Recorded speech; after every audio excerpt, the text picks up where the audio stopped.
gender identity, economic status, or physical ability. We come together to seek deeper meaning and understanding from each other and from the world around us. Your presence here today is a gift that brings us closer to that understanding. We're an active community that lives its values beyond the hours of Sunday service, and I'd like to call your attention to the following. Come feel the warmth of your UU community at our Saturday, May 18th campfire. All ages are welcome. We'll have the fire and s'mores ready at 7:30 p.m., but stop by anytime. Bring your own lawn chair and beverage. Lawn games and snacks to bring your own beverage, lawn games and snacks to share, and musical instruments are all welcome. Check with Karen if you have any questions. Ruth and Ian will be collecting signatures in the lobby after the service. The petition asks the UUFWC to endorse a ceasefire in Gaza, a resolution that will be presented along with other faith and community groups to the Worcester City Council in June.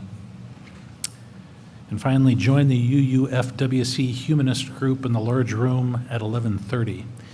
Laura Grimm will share a presentation with everyone about ocean health. Questions and a discussion to follow. This will be the final meeting for the spring. Please take a look at the back of your order of service for more information regarding events and activities taking place at the UUFWC. If you'd like to find out more about our activities, feel free to ask Karen Skubik, our membership coordinator. Thank you, Peter, and good morning all. Good to see you all. I know we have some visitors here today, and I'd like to especially welcome all of them for coming. It's nice to see you here.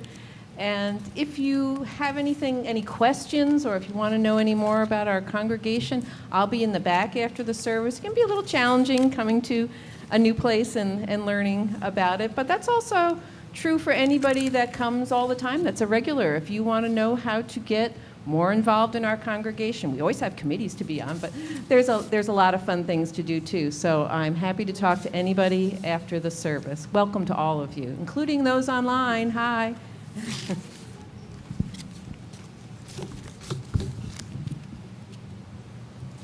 Thanks. Hi. Peter and I are going to have fun with this today. Whoa. Come on. There we are. Hello, good morning. I am Pat McDaniels, and Walter calls me an aspirational commissioned lay minister. It just means I'm not commissioned yet, but hopefully I will be. He's unable to be here, so I am going to deliver the sermon today. Aren't you lucky? Okay, so I'm going to talk today about two things, and I'm going to try to bring them together. And I know you all UUs, and so after the service, you'll let me know whether I was successful or not. This is our call to worship. We unite in our differences in background and belief. We unite with gratitude and with hope. Hope for a world of differences. Hope for a world that honors differences. We unite in community with gratitude for difference. Whether tears have fallen from your eyes this past week, or gleeful laughter has spilled out of your smiling mouth, whether you are feeling brave or brokenhearted, defiant or defeated, fearsome or fearful, whether you have untold stories buried deep inside, or stories that have been forced beyond the edges of comfort, you are beloved and you are welcome here.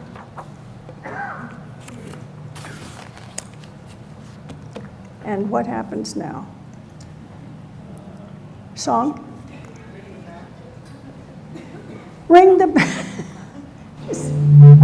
so much fun. Okay. Bing, bing. Thank you.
Excuse me. The chalice lighting today is called Strange and Foolish. It's a poem by Powell Davies. The years of all of us are short, our lives precarious. Our days and nights go hurrying on, and there is scarcely time to do the little that we might. Yet we find time for bitterness, for petty treason and evasion. What can we do to stretch our hearts enough to lose their littleness? Here we are, all of us, upon this planet, bound together in one common destiny, living our lives between the briefness of the daylight and the dark. Kindred in this, each lighted by the same precarious, flickering flame of life, how does it happen that we are not kindred in all things else? How strange and foolish it is, these walls of separation that divide us. Let us now rise in body or spirit as we sing our opening hymn. The music can be found in the teal hymnal and on the screen.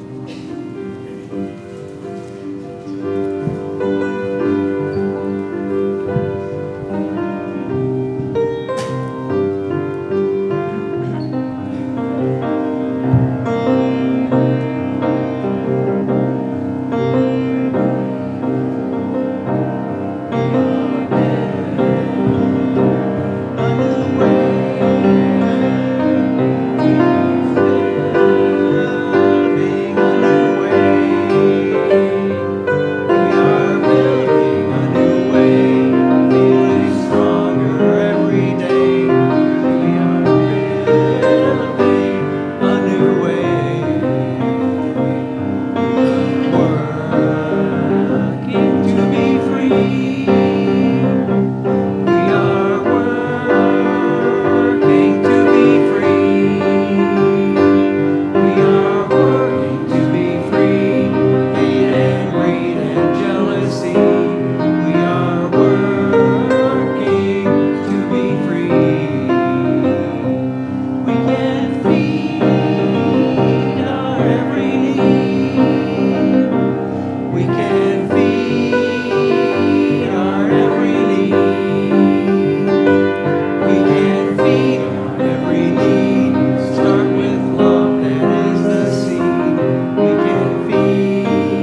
Good morning.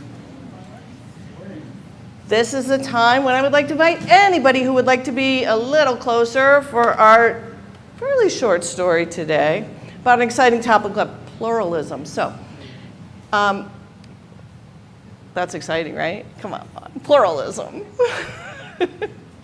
Anybody who'd like to be closer? Thank you. Come on, Julian, we'll wait for you. And Helen?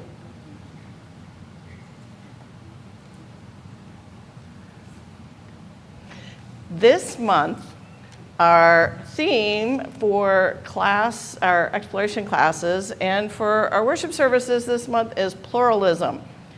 Who wants to give it a shot what pluralism means? No? Okay. More than one. More than one? Okay. Yeah. And for example, in religious pluralism, that's kind of what goes on here, religious pluralism. There's a lot of different religious beliefs, and they're all in one place, right? And so, and some of the older kids who are learning about religious pluralism, they've studied a lot of different religions this year. Okay, but if it's in other things, there's pluralism can be applied, but it always means many, and usually it's many that are all accepted or tolerated and put, hopefully not just tolerated, but accepted together. Okay, so that's our theme for this month. So we'll just say many, okay, for now.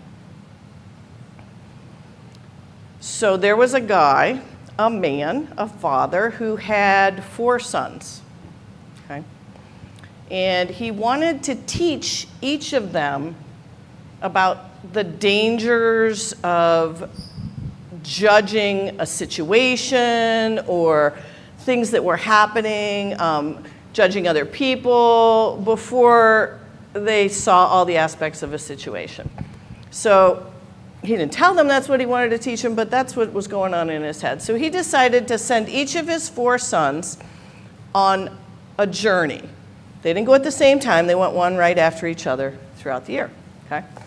So each son traveled in a different season, and he sent them off to observe a pear tree. Does anybody have a pear tree in their yard or on their farm? Yeah, a few people, yeah. And so at the end of the year, he brought those 4 kids back together. And he said to the one son who had traveled in the winter about what they had seen and observed. Anyone want to give me some ideas of what maybe this son saw in the winter in that pear tree? What's your pear tree look like in the winter, Julian? There's no leaves. No leaves? No? Are there pears on it in the winter? No. No pears? So it's just kind of dark gray, no leaves, and okay. So that's, well, the son, he described this kind of gnarled and twisted tree, and it wasn't even sure if it was alive. Couldn't tell. And so then he asked the son what he had seen in the pear tree, and he said, well, no, that's not what the pear tree looks like.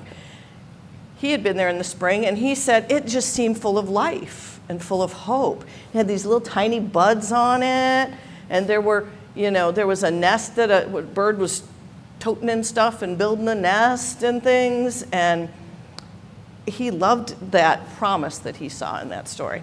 So then he went to the 3rd son who traveled in the summer. What do you think the pear tree looked like in the summer? Any thoughts, anybody? Come on, think, it's a pear tree. There were probably pears on it. In the summer? Yeah. Or Okay, maybe. growing, maybe. Yeah, flowers, yeah. They get little buds and then flowers. Yeah, the end of the summer, you get pears. Absolutely, depends on the tree. So, but it had flowers, and that son said, oh my gosh, the tree I saw, it was beautiful. I mean, it was the most amazing thing. You could smell it from so far away. And it just was the most beautiful thing on my travels that I had even seen. So finally, the last son says, I saw something even better than what you saw. I saw this tree that had these most delicious pears. And I could reach up, and then for a while I climbed down. I was picking pears, and they were the most wonderful, sweet thing that I've ever had. And so after each one got done talking, they all talked, And the father said, no, you were all right. You all saw a pear tree. But you all saw a pear tree under different circumstances. And one of the things he wanted to tell them is, you'll need to understand what you saw. It would be foolish to assume that when you saw that pear tree that didn't have any leaves or anything, that that's what a pear tree was. And when you got there and there were all these pears on the tree, that'd be foolish to think, well, I now know what a pear tree is, because there's pears and wasps everywhere. For those who have pear trees, there's wasps everywhere. And that'd be foolish to think that's what it is. So the essence of something has to be looked at. The essence, like the core of what it is, to understand it, has to be looked at in considering all of the pieces of what it is. Some people say if you're looking at what you might consider the biggest spiritual presence, some call it God. Some call it a pear tree. But what is that great spiritual presence?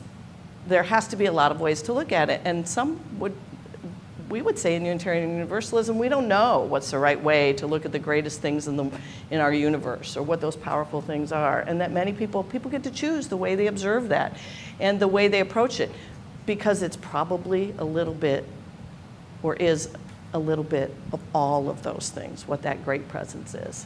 And he said that if you want to make a negative, he told his sons, if you're going to make a negative judgment of the tree in the winter, then that misses the promise of spring, the beauty of summer, and then the bounty of the fall.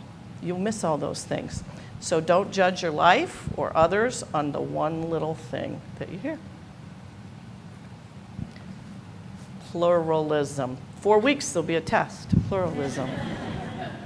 Look that one up. So right now, our youth and children are getting ready to go to their religious exploration groups, and we're going to sing a blessing to sing them out. So I welcome anyone from pre-K on up to 12th grade to come on join us. If you're not sure where you're going, we'll point you in the right direction. And for the 7th to 12th graders, they're talking Hinduism today. So if that interests you, let me come on up. Sing our children's blessing.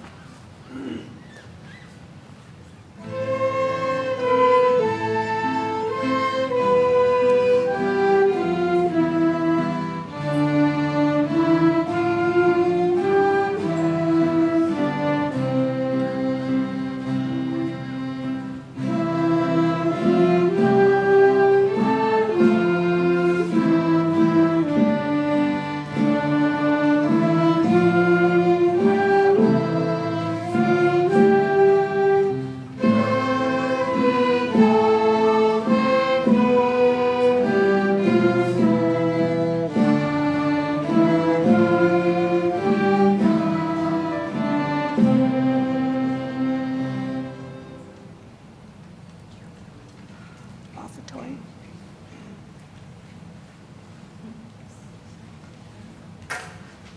Yeah, offering. Yeah. You do the offering.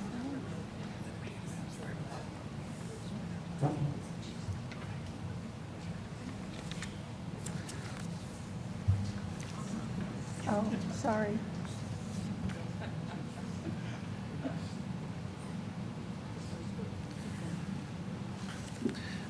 Our faith is centered on the belief that we can make this world a better place for all those who dwell in it. In order to realize that vision, we need both the motivation and the means. Your donation helps the community put its faith into action by supporting our programming and our facilities. This morning and throughout the month of May, donations that are not designated for another purpose will be split with 180. 180 is a nonprofit organization that helps people recover from addiction and substance abuse. They assist victims of domestic violence and sexual assault. The offering will now be collected and gratefully received.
love Sharon. She just goes back and forth. Can you all hear me now? Okay, great. I'm so glad. So would you join me then, as soon as I find it? In this unison reading, words on the screen, let us be grateful when we are able to give, for many do not have that privilege.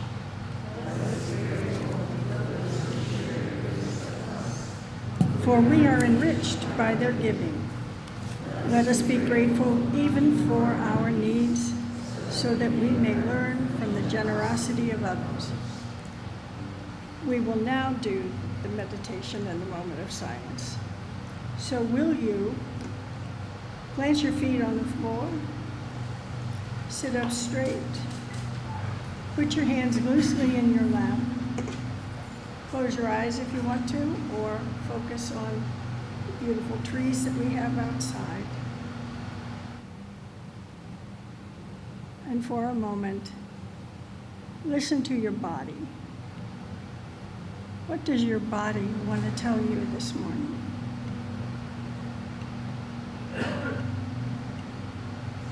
Have you had a long week? A hard week? Does your body tell you that it needs rest? Have you had some sadness? And is your body telling you that you need to cry? Or that you need to talk with somebody about the sadness? Is your body saying, we've had joy this week, and we want to share it? Listen to your body, and if you find that there's something heavy on your heart, where is she? Sue Gross is going to be over here by the table, and you can feel free to put your heaviness on a stone and drop it in our communal bowl. Maybe you have joy and you want to share it. So put it on a stone and drop it in the bowl. Okay? I wanted to make sure you were over there, Sharon. Okay. So while we sing our meditation song, please feel free to go up and put a stone in the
Our reading today is That Which Holds All from Nancy Schaefer. because she wanted everyone to feel included in her prayer. She said right at the beginning several names for the holy. Spirit, she said, Holy One, Mystery, God. But then thinking these weren't enough ways of addressing that which cannot be fully addressed, she added particularities, saying, Spirit of life, Spirit of love, Ancient Holy One, mystery we will not ever fully know, gracious God, and also Spirit of this earth, God of Sarah, Gaia, Thou. And then, tongue loosened, she fell into naming superlatives as well. Most creative one, greatest source, closest hope, even though superlatives for the sacred seemed to her probably redundant, but then she couldn't stop. One who made the stars, she said, although she knew technically a number of those present didn't believe the stars were made by anyone or anything, but just luckily happened. The one who is an entire ocean of compassion, she said, and no one laughed. That which has been present since before the beginning, she said, and the room was silent. Then, although she hadn't imagined it this way, others began to offer names. Peace, said one. One my mother knew, said another. Ancestor, said a third. Wind, rain, breath, said one near the back. Refuge, that which holds all. A child said, water. Someone said, Kuan Yin. And then womb, witness, great kindness, great eagle, eternal silence. And then there wasn't any need to say the things she thought would be important to say. And everyone sat hushed until someone said, Amen.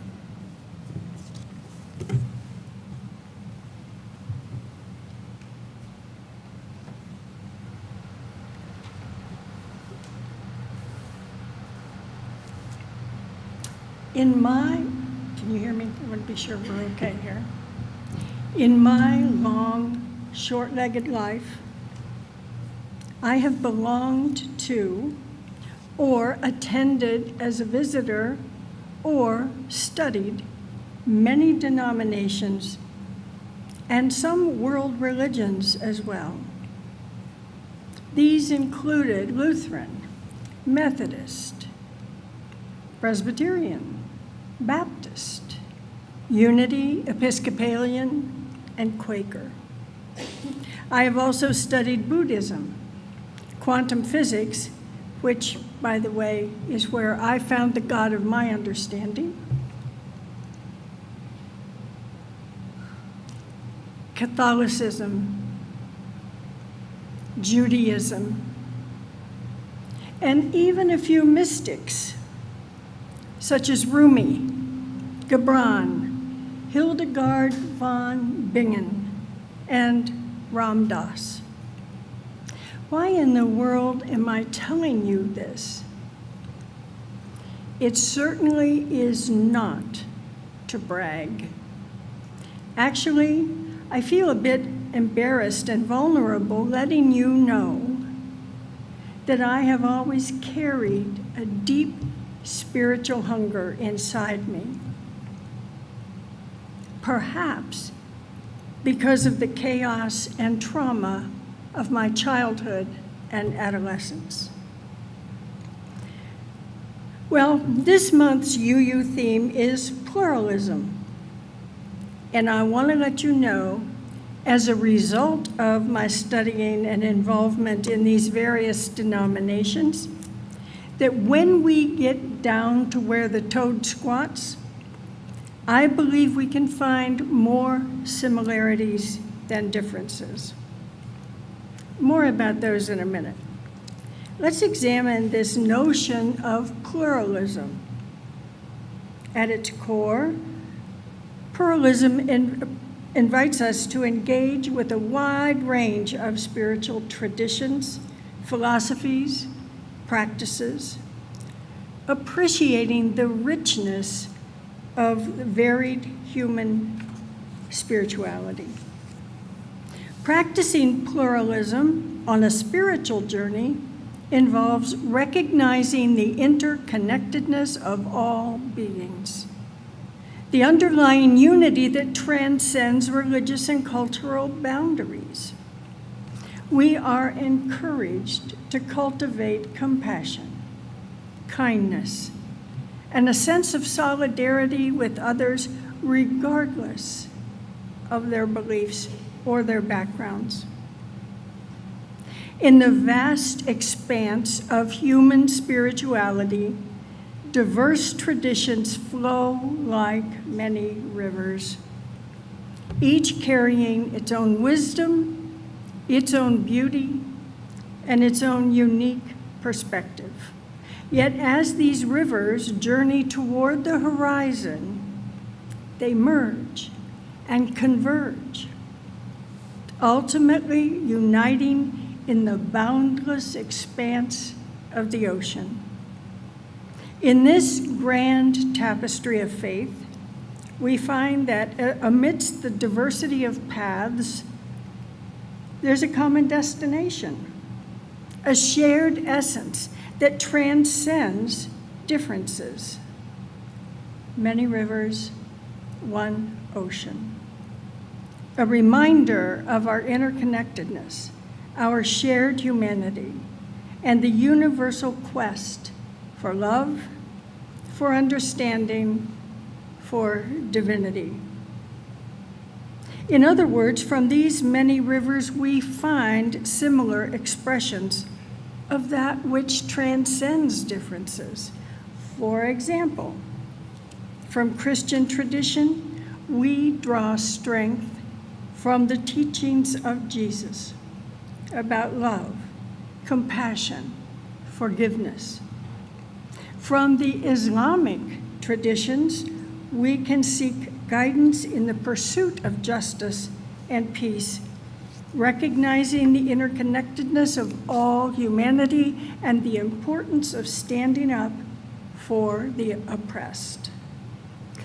From Buddhist tradition, we cultivate mindfulness and compassion, again embracing this interconnectedness of all beings, seeking to alleviate suffering wherever it is found.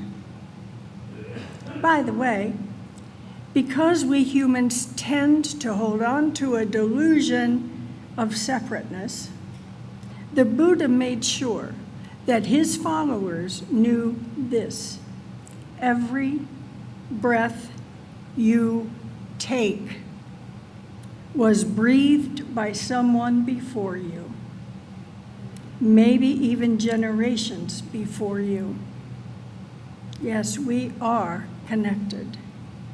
Finally, from indigenous traditions, we honor the wisdom of the earth and the interconnected web of life, our seventh principle, committing ourselves to stewardship and to respect for this planet and all its inhabitants, which we celebrate on Earth Day. And now I have a most amazing story to tell you this morning. It has two parts, two important parts. One was a lesson learned from a field supervisor when I was in grad school, and one was taught to me by nature. First, this lesson was given to help me understand the difference between personality disorders and situational distress. Two trees, Bradford pear trees. Just talked about trees. Planted side by side about a year before I met them. As I walked my dog every day, I began to pay close attention to these trees, noting that one of them was developing beautifully. and one was not. One day I remembered a lesson given by my teacher and field supervisor. She often used nature to teach new psychological concepts, which was wonderful. She had offered a story about two trees that were much like the trees I encountered on my walks. She said, the larger tree, the one growing so well, might not always have a good season due to external factors such as temperature, extreme temperature, frost, rainfall, etc. But that tree will eventually return to its vibrant developmental pattern. The small tree, the one with a twisted trunk that's sort of leaning sideways, with fewer branches, fewer leaves. It might also be impacted by external factors, but the primary issue is that this little tree has something wrong with its root system. As Lady Gaga would say, it was born this way. And unless that is repaired, that poor little tree can't thrive. It can stay alive, maybe, but it can't thrive even in the best of times. A great analogy for understanding mental health issues. Now, here's the second lesson I learned. I sold my home and moved back to Worcester 7 years ago. And one day I decided to go back. After being here several years, I decided to go back and visit my old neighborhood, some of my old neighbors, and those two Bradford pear trees. Much to my surprise, y'all, little tree looked almost exactly like its bigger sibling. He was tall, little tree. He was full of life and beautifully developed. I asked one of the neighbors, did that tree get replaced by a new Bradford? She said, no, that little guy had apparently responded to what's called companion planting. I had never heard of this. A process in which trees and other plants, when planted close enough together, respond to a newly created ecosystem that nurtures trees and other living things, enhancing pollination, repelling pests, optimizing nutrient availability. And without us, the weaker trees and plants pull from the stronger trees and plants whatever they need. I love this fact. And I admit that I don't really understand it. But there are people here, I'm sure, who do. So talk to them about companion planting. And now I want to loop back to my earlier comments about various religions and spiritual teachers. Are you all aware of Ram Dass? Yes. Yeah. He once made a statement that was so profound for me that it became the foundation for my therapy practice. He said, "We are all just walking each other home." Pow! That hit me. We're all just, when you get right down to it, we're walking each other home. I love that. Do you feel the power in that statement? I love it. But then, after hearing it and thinking about it for a while, I had a question.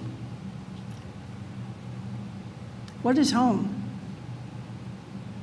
Is home where you live? Is home where you grew up? Is home the city that you used to live in? What is home? Does it, in fact, have nothing to do with physical space? It seems that home is a concept which delves into the realms of emotional, psychological, and spiritual well-being. In the context of mental health, home can be understood as a state of inner peace, comfort, belonging. It's the place within yourself where you feel safe, where you feel understood, heard, and accepted. As you might know, May is Mental Health Awareness Month, which is why I added this piece to the sermon. So exploring this month, this notion of home takes on a profound significance. Mental health journeys often involve navigating through storms of uncertainty, grappling with internal conflict, seeking solace in the chaos. So the concept of home is highly subjective, varying from person to person. For some, home might manifest as a sense of inner tranquility that is achieved through mindfulness practices such as meditation. For others, they find their home in therapy. For others, it can be found in supportive relationships, where genuine connections, such as we have here, foster a sense of belonging and understanding. It feels safe to come here, at least to me, hopefully to you as well. Ram Dass's poignant statement, "We are all just walking each other home," encapsulates the very essence of this shared human experience. In our collective journeys, we become companions, guiding each other toward a deeper understanding of self, and then ultimately toward the elusive concept of home. When I signed the book here and was asked by Pastor Elaine to stand up, everybody stood up who had signed the book, and they were to say what it meant to them to sign that book and become a part of this congregation. And when I stood up, I didn't know what I was going to say, but what I said was, "I am home." Wow. Remembering that gave me chills as I was writing this. As Mental Health Month encourages conversations and awareness around mental well-being, it serves as a reminder of the significance of creating space that will nurture growth, resilience, and acceptance. Whether it's through advocacy, community support, or personal introspection, each step taken toward fostering good mental health contributes to building a world where everyone might find their way home. May it be so.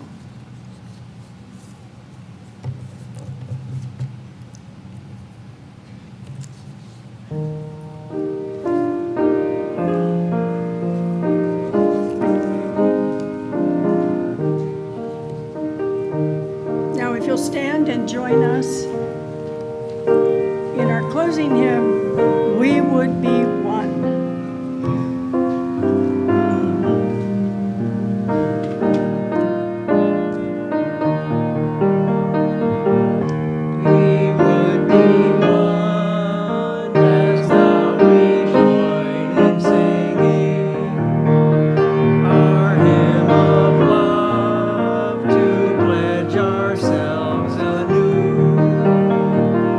To that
before the benediction, I want to say thank you from my heart. This isn't easy up here, in case you thought it was. And Walter just does it so smoothly, and I'm still learning. So thank you for being patient with me. And now the benediction. As we prepare to depart from this sacred space, let us carry with us the spirit of unity and celebration that we have cultivated here. Let us go forth with open hearts and minds, ready to embrace the beauty of diversity and to build bridges of understanding and compassion in our communities and beyond. May we be agents of love and transformation in the world, embodying the values of inclusion, justice, and solidarity. Blessings to each one of you. Amen.